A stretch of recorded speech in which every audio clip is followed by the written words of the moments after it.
سر آپ نے ایک دفعہ کہا تھا کہ ہر سانس ہر آن میں پرفارم کرنا ہے، تو اس کا مطلب کیا ہوتا ہے؟ جی Ali Raza, thank you very much.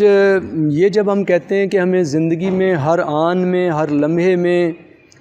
Perform کرنا ہے، تو ایکچولی اس زندگی کا مقصد کیا ہے؟ ہم اس دنیا میں کیا کرنے کے لیے آئے ہیں؟ اس دنیا میں آنے کا مقصد کیا ہے؟ کیا ہم صرف جیسے ایک بلی، ایک چوہا، ایک بکری دنیا کے اندر جیسے ان کا وجود ہے، کیا ہمارا وجود بھی اسی طرح ہے یا ہم کوئی ڈیفرنٹ ہیں اس سے؟ تو میں سمجھتا ہوں کہ اس کائنات کے اندر بنیادی ترین مقصد پرفارمنس ہے۔ اللہ تعالیٰ نے اس زندگی کو بنایا ہے ہماری پرفارمنس دیکھنے کے لیے۔ قرآن مجید میں اللہ تعالیٰ نے ارشاد فرمایا ہے کہ خلق الموت والحیات لیبلوکم ایکم احسن عملا، کہ ہم نے پیدا کیا موت کو اور زندگی کو۔ اللہ تعالیٰ فرماتے ہیں کہ انہوں نے موت اور زندگی کو اس لیے پیدا کیا کہ وہ یہ دیکھیں کہ انسانوں میں سے کون کون بہترین عمل کرتا ہے۔ یہ سورہ ملک ہے، 29 پارہ آف دا ہولی قرآن میں اس کی پہلی سورہ ہے، جسے سورہ تبارک الذی بھی کہہ لیتے ہیں۔ تو اس میں اللہ تعالیٰ نے یوں فرمایا، تو ہم اس دنیا کے اندر ہمارے آنے کا مقصد جو ہے وہ پرفارمنس ہے۔ اپنے بادشاہ کو پہچاننے کے لیے پرفارمنس، اپنے خالق کو جاننے کے لیے پرفارمنس، اپنے مالک کی معرفت کے لیے پرفارمنس، رب تعالیٰ کی ریکگنیشن کے لیے، ان کے ریئلائزیشن کے لیے، ان کو محسوس کرنے کے لیے پرفارمنس۔ یہ ہم یہ کرنے اس دنیا کے اندر آئے ہیں۔ اور پرفارمنس ہر ایریا میں، اگر ہم اپنے فادر کے ساتھ ہیں تو ان کی بیسٹ ہم نے خدمت کی یا نہیں، اپنی والدہ کی ڈیوٹیز ہیں ہمارے لیے، تو اگر کیا ہم نے وہ بیسٹ پرفارم کیا یا نہیں۔ اگر ہم ایک فادر ہیں تو فادر کی کیپیسٹی میں بیسٹ پرفارم کر رہے ہیں یا نہیں۔ اگر ایک مدر ہیں تو ایز اے مدر ہماری پرفارمنس بطور وائف، بطور ہسبینڈ، بطور سن، بطور daughter and brother and sister, یعنی ہر لمحہ کچھ پرفارمنس ڈیمانڈ کرتا ہے۔ اگر ہم ٹیچر ہیں تو ایز اے ٹیچر کیا ہم صرف وقت پاس کر رہے ہیں، ٹائم گزار رہے ہیں، یا ہم ہر لمحہ پرفارم کر رہے ہیں؟ اصل میں زندگی اتنی قیمتی ہے کہ اس زندگی کا ایک ایک لمحہ ہمارے trillions into trillions of years کے کریئر کو بنا رہا ہے۔ تو اتنی قیمتی ہے یہ زندگی، اس کا ایک ایک سانس، اس کا ایک ایک لمحہ، کہ ایک ایک لمحہ، ایک ایک سانس کروڑوں اربوں سال کی جنت یا جہنم کو تخلیق کرتا ہے۔ اس لیے میں سمجھتا ہوں کہ ہم ایک ایک سانس، ایک ایک لمحہ غور و فکر سے، تدبر سے، سوچ کے، فوکس کر کے، دھیان سے گزارا جائے، کیونکہ ہمارا ہر لمحہ وہ ہمارے ہارٹ کو بناتا ہے، ہماری سول کو بناتا ہے۔ اصل میں ایک پیور ہارٹ دے کے اللہ تعالیٰ نے بھیجا تھا، ایک پیور سول دے کے بھیجا تھا، اور ان کی ڈیمانڈ ہے کہ وہ پیور ہارٹ اینڈ سول ہم نے ان کو ریٹرن کرنا ہے۔ جب ہم کہتے ہیں کہ انا للہ و انا الیہ راجعون، ہم اللہ تعالیٰ کے ہیں اور ہم نے ان کی طرف لوٹ کے جانا ہے، تو اسی پیور ہارٹ اور سول کو لے کے جانا ہے جو ہم لے کے آئے تھے۔ وہ پیور فطرت، دنیا کے اندر جتنا بھی فساد ہے، جتنے بھی مسائل ہیں، وہ اس پیور فطرت کو جب ہم نے آلودہ کیا ہے اور اس کو ہم نے میلا کچیلا کر لیا ہے، کیونکہ ہماری پرفارمنس اچھی نہیں ہے۔ پرفارمنس اچھی نہیں کا کیا مطلب ہے؟ ہمارا جو دل ہے اور ہماری جو روح ہے، یہ ایک سمندر کی مانند ہے، اور اس سمندر کو، یہ جو ہمارے دل کا سمندر ہے، یہ جو ہماری روح کا سمندر ہے، اس سمندر کو بھرنے والے کچھ دریا ہیں۔ مثلا یہ ایک آنکھ کا دریا ہے، یہ آنکھ کا دریا جو کچھ لاتا ہے وہ اس سمندر میں گرتا ہے۔ اگر یہ جو کچھ لائے گا وہی کچھ سمندر میں جاتا چلا جائے گا۔ ہمارا کان ہے تو یہ کانوں کا دریا ہے، ایک ہماری سوچ کا دریا ہے، ایک ہماری فیلنگز اور احساس کا دریا ہے، اور اسی طرح ایک ہمارے اعمال اور عادات کا دریا ہے، اور ایک ہماری کمپنی کا دریا ہے۔ تو یہ شاید میں نے 6 ریورز کی بات کی ہے۔ یہ 6 دریا ہماری روح کے اور ہمارے دل کے سمندر کو بھرتے ہیں۔ تو ان 6 دریاؤں میں جو پانی آ رہا ہے، اگر ہنی آ رہا ہے تو ہماری روح اور ہمارا دل ہنی سے بھری ہوئی شخصیت، ہنی سے شہد بھری شخصیت ہوگی، شہد بھرا دل ہوگا۔ اور اگر یہی دریا گدلا پانی لا رہے ہیں، گندا پانی لا رہے ہیں، زہریلا پانی لا رہے ہیں، کیمیکل سے بھرا ہوا پانی لا رہے ہیں، تو ہماری روح آلودہ ہوگی، ہمارا دل آلودہ ہوگا۔ تو ہم نے ہر لمحہ پرفارمنس کا مطلب ہے ہماری آنکھ کیا پرفارم کرتی ہے، وہ اپنے خالق، اپنے رازق، اپنے مالک کی اطاعت اور فرمانبرداری میں دیکھتی ہے یا اس سے ہٹ کے دیکھتی ہے، ہمارے کان کیا سنتے ہیں، اور ہماری سوچیں کس رخ پہ سوچوں کا دریا بہتا ہے، اور ہمارا احساس اور ہمارا فیلنگ وہ کس رخ پہ، وہ دریا کس رخ پہ بہتا ہے، ہمارے اعمال کے دریا کی ڈائریکشن کیا ہے، اور اسی طرح ہماری کمپنی کیسی ہے، ہماری کمپنی کا دریا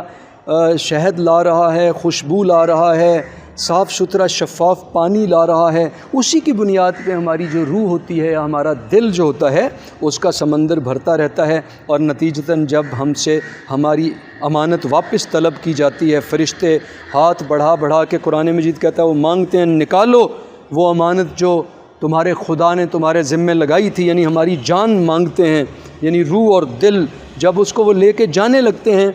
تو سمندر ان دریاؤں کے لائے ہوئے پانی سے بھرا تھا۔ تو اس لیے جب میں کہتا ہوں کہ 24 گھنٹے زندگی پرفارمنس کے لیے ہے، تو یہ میں صرف اس میں نہیں کہتا کہ پرفارمنس صرف بزنس کے اندر، یا پرفارمنس صرف آپ کے کاروبار کے اندر، آپ کی جاب کے اندر آپ نے کتنے پیسے کمائے، آپ کی گاڑی کون سی اب ہو گئی ہے، اور اب آپ کا موبائل کا ماڈل کون سا ہے، اور آپ نے کپڑے اب کیسے پہن لیے ہیں، اور جوتے کون سے خرید لیے ہیں، اور گھر کیسا بنا لیا ہے۔ ٹھیک ہے، یہ بھی اس کے اندر بھی آپ اپنی پرفارمنس کو ایویلیویٹ کرتے ہیں اور اپنی so called quality of life کو بڑھاتے رہتے ہیں، لیکن اگر آپ اجازت دیں تو میں کوالٹی آف لائف پہ تھوڑی سی بات کروں کہ لوگ کوالٹی آف لائف کو کیسے ڈیفائن کرتے ہیں۔ کوالٹی آف لائف کو کوئی شخص سمجھتا ہے میں نے کپڑے جس برانڈ کے پہنے ہوئے ہیں اس سے میری کوالٹی آف لائف کو آپ میئر کرنا چاہیں گے، یا میں کون سی گاڑی چلاتا ہوں لوگ اس سے کوالٹی آف لائف کو میئر کرنا چاہیں گے، یا میں کون سا موبائل میں نے کان سے لگایا ہوا ہے اس سے لوگ میری کوالٹی آف لائف کو متعین کرنا چاہیں گے، یا اس سے آگے بڑھ کے لوگ میری ڈگریز سے، میرے بزنس سے، میرے آفس سے، میری لک سے، اپیرنس سے، اس سے ہم لوگوں کی عام طور پہ کوالٹی آف لائف کو میجر کر رہے ہوتے ہیں۔ میں سمجھتا ہوں بنیادی طور پہ جو ایکچولی حقیقی طور پہ ٹھیک ہے، یہ چیزیں بھی کسی درجے میں آپ کی لائف کے چھوٹے موٹے سٹینڈرڈز کو متعین کرتی ہوں گی، طے کرتی ہوں گی، میں روکتا نہیں ہوں، کہیں ناراض نہ ہو جائیں آپ میرے سے کہ میں آپ سے آپ کی من پسند چیزیں چھین رہا ہوں۔ دو ہی تو امتحان ہیں دنیا میں، ایک لالچ کا امتحان ہے، ایک خوف کا امتحان ہے۔ اللہ کے بندے نے دنیا کے اندر ثابت کرنا ہے کہ سارے لالچ مل کے بھی اس کو اپنے کریٹر سے، اپنے سسٹینر سے اور اپنے میسٹر سے اس کی توجہ اور فوکس اور ڈائمنشن کو نہیں ہٹا سکے، اور سارے خوف مل کے بیماری کا خوف اور بھوک کا خوف اور کھیتیوں کا خوف اور بزنس کا خوف، بزنس میں کمی کا خوف، اور سارے خوف، جان کا خوف، یہ سارے خوف مل کے بھی اس کی توجہ اس کے خالق سے، اس کے کریٹر سے، اس کے سسٹینر سے، اس کے میسٹر سے نہیں ہٹا سکے۔ میں سمجھتا ہوں اپنے اس لالچ پہ قابو پا لینا یہ کوالٹی آف لائف ہے، اور اپنے اس خوف پہ قابو پا لینا یہ کوالٹی آف لائف ہے، کیونکہ جو جنت کی تعریف قرآن مجید نے کی ہے، اور جو میں سمجھتا ہوں آج کے تمام ماڈرن سائیکالوجسٹ بھی بلیو کرتے ہیں کہ اس شخص کی دنیا کی زندگی بھی جنت کی طرح ہے جو اس بلیف کے اوپر یا اس کوالٹی آف لائف کے اوپر کھڑا ہے کہ لا خوف علیہم ولا ہم یحزنون۔ اگر کوئی شخص اپنے فیئرز کو اوور کم کر لے، اور اگر کوئی شخص اپنے پچھتاووں کو، اگر کوئی شخص اپنے ریگریٹس کو اوور کم کر لے، تو اس کی کوالٹی آف لائف کمال ہے۔ کیا بادشاہ ہوگا وہ شخص؟ بھئی اگر ایک شخص پرائم منسٹر ہے لیکن خوف تلے دبا ہوا ہے، یوں میری کرسی نہ چھن جائے، یہ کہیں بیوروکریٹس بغاوت نہ کر دیں، یہاں کہیں اسٹیبلشمنٹ میری کرسی میرے نیچے سے نہ نکال لے، اور اگر وہ بیچارہ کہیں سوچ رہا ہے کہ کہیں ایسا نہ ہو کہ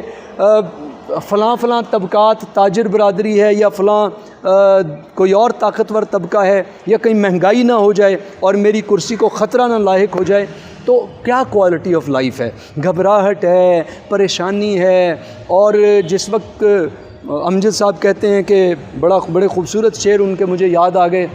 ہماری خوشیوں کی عمر کیا ہے، ہمارے غم کی بساط کیا ہے، کسی نے ہنس کر بلا لیا تو ہر ایک دھڑکن چہک اٹھے گی، کسی نے دامن چھڑا لیا تو ایک آگ دل میں بھڑک اٹھے گی، ہماری خوشیوں کی عمر کیا ہے، ہمارے غم کی بساط کیا ہے۔ تو ابھی کوئی کہہ دیتا ہے پرائم منسٹر صاحب، پریزیڈنٹ صاحب، جو بائیڈن صاحب، فلاں پریزیڈنٹ، فلاں پرائم منسٹر، آپ کے لوگ ماشاءاللہ آپ کی تعریف کر رہے ہیں، فلاں اسٹریٹجی آپ کی بڑی کامیاب رہی ہے اور چیزوں کی قیمت کم ہو گئی ہے، لوگ آپ کی تعریفیں کر رہے ہیں، تو ایک دم پرائم منسٹر یا پریزیڈنٹ یا ملک کے سربراہ کو، حکمران کو لگتا ہے کہ جیسے ایک دم وہ کہیں ہوا میں اڑنے لگا ہے کہ پاپولیرٹی گراف ٹھیک ہو گیا، اب وہ جناب خوف سے نکل آیا، میرا تختہ نہیں الٹا جائے گا، مجھے اگلی دفعہ بھی ووٹ مل جائیں گے۔ تو اس سے بیچاروں نے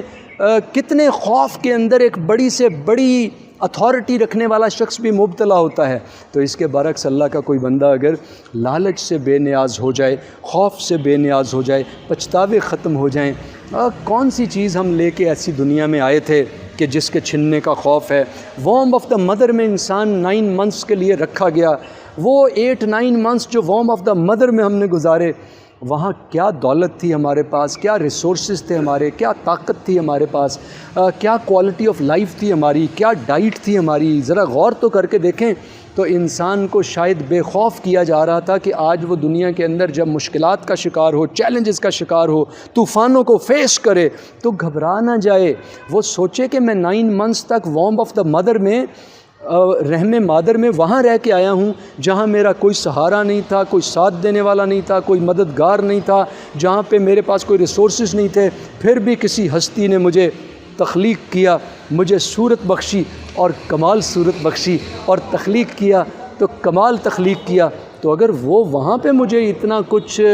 بنا سکتے تھے، وہ ہستی پاک، وہ میرے کریٹر، میرے سسٹینر، میرے میسٹر، وہاں مجھے یہ رنگ روپ دینے کے قابل تھے، اب دنیا میں کون سا ایسی قیامت آ جائے گی اگر مجھ سے سب کچھ چھن بھی جائے تو پھر آ جائے گا، کچھ کم ہو جائے پھر زیادہ ہو جائے گا، آپ اپنے آپ کو ڈسپلن کریں گے، آرگنائز کریں گے، جو غلطیاں ان کو دور کریں گے، ان کو ٹھیک کریں گے۔ تو یہ میرے خیال میں جو لیول آف کانفیڈنس ہے آپ کے اندر اپنے خالق کی نسبت سے، اپنے خالق میں اور ان کی نسبت سے پھر اپنی ذات میں، یہ کوالٹی آف لائف کو بلڈ کرتا ہے۔ تو میں سمجھتا ہوں کوالٹی آف لائف ہمارے ایموشنز کی کوالٹی کا نام ہے، اور ہمارے ریلیشن شپ کی کوالٹی کا نام ہے، اور ہمارے علم اور ہمارے ادب کی کوالٹی کا نام ہے، اور ہمارے لوگوں کے ساتھ اچھے اور بھلے اور عاجزی کے ساتھ تعلقات، یہ ہماری کوالٹی آف لائف کو میرے خیال میں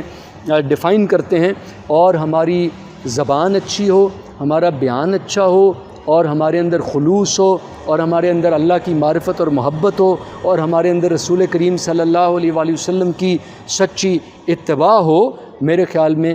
اسے کہنا چاہیے یہ کوالٹی آف لائف ہے۔ کہ اللہ تعالیٰ آپ سب کو، ہم سب کو یہ والی کوالٹی آف لائف کی طرف بھی متوجہ ہونے کی توفیق عطا فرمائے۔